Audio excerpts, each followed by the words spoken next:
দোকান ব্যবসা থেকে শুরু করে সব জায়গায় ইসরায়েলকে বয়কট করতে চাই।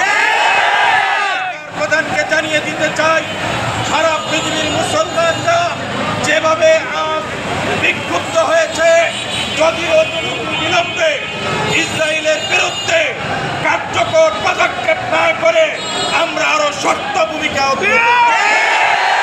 বিগত ফ্যাসিস্ট সরকার ইসরায়েলের আমাদের পাসপোর্টে লেখা ছিল ইসরায়েলে যাওয়া যাবে না, বাকি সব দেশে যাওয়া যাবে।